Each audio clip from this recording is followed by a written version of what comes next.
Hello everybody and welcome back. Thank you so much for joining me today. Today I wanted to share with you the new Wet n Wild Coloricon 10 pan palettes. So I bought all four for you guys, I swatched them, and then I also did a tutorial using one of the palettes. So that's what we're going to be doing today. The first palette that I'm going to be sharing is called Call Me Sunshine. It's a really pretty like yellow goldy neutral palette. This one swatched really well. The shimmers were okay. The darker shimmers are beautiful, but the lighter shimmers I kind of had issues with. The matte shades, they're very hit and miss, so you kind of just have to try them out and just hope for the best. Next up, I think this palette is very unique for Wet n Wild. It's called Lights Off. I've seen this, like the green and the black, in like a trio, but as far as a 10 pan palette, I haven't seen anything like this from Wet n Wild. I thought it was really cool, really unique. You can see here you have your cool tones on the left and then the warm tones on the right.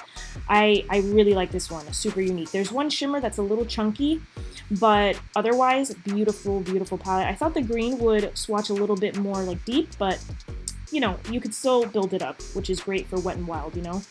And then we're moving on to Nude Awakening, which isn't a new palette. This is their old one on the left-hand side. I love the new packaging personally. I don't think the quality, I think the matte shades in the new palettes are a little less chalky. The colors are pretty much the same. I'm so sorry about my rash that I have on my arm. It's embarrassing, I know. But this one is okay. I've never been a huge fan of Nude Awakening. The color scheme just isn't, you know, it's not my favorite. Lastly, this is the palette that I did a tutorial on, and this one is one of my favorites too. This is Heart and Soul. I love the pinky, purpley, you know, neutrally brown shades. This reminds me of a little bit of Naked 3, a little bit of Naked Cherry. I think this palette is gorgeous. The light shimmers didn't perform as well, but the darker shimmers are great. And the mattes, of course, super buildable. So to start off the tutorial, I'm taking that light shade. It was just a very, very light wash. This is going to be a good blending shade. You can barely see it on my skin. But like I said, a great blending shade. Just putting that in the crease, going back and forth.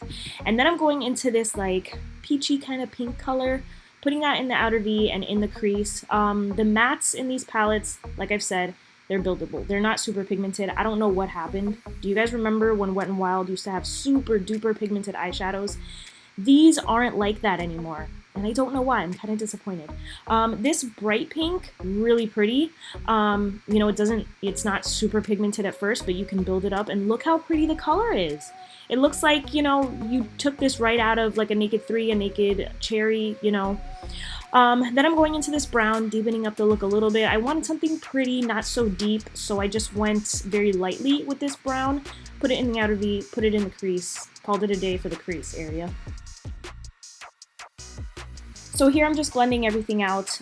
These shades are super easy to blend. They're not dry, they're not patchy, they don't drag or anything. They don't accentuate my wrinkles, that's for sure, which I really like. But probably because these shades aren't super pigmented, so they're a little bit more forgiving, which is good for a lot of people, whether you're a beginner or not. Like, I personally like shades like this that are super easy to blend, and if I mess up, I can kind of, you know, save myself a little bit.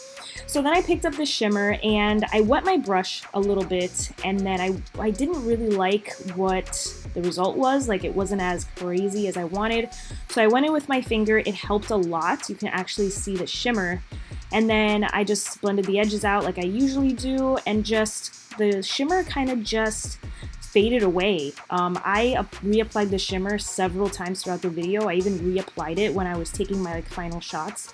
It's just this shimmer just didn't stay on my lid. I'm not sure why. Here I'm doing my regular concealer routine. Today I use the e.l.f. Camo Concealer.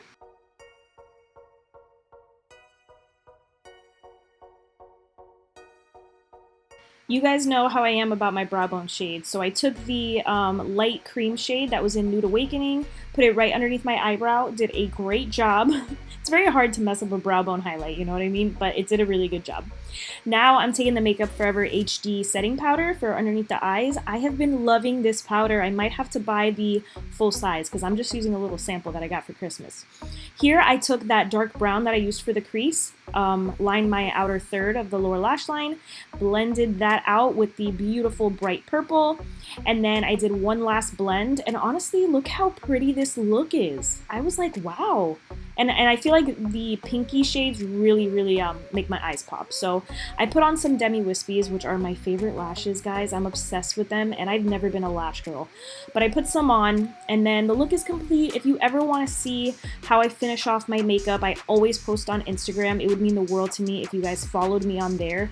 And if you don't follow me on YouTube yet, really, it would again mean the world to me. Like, you guys don't even understand. If you subscribed and if you enjoyed this video, if you could like it. I never say that, but it just really helps my channel. So it would mean the world to me if you guys did that. Thank you so much for watching. Let me know if you guys want to see any more tutorials with these Wet n Wild palettes. And that's it. I'll see you in my next video. Bye!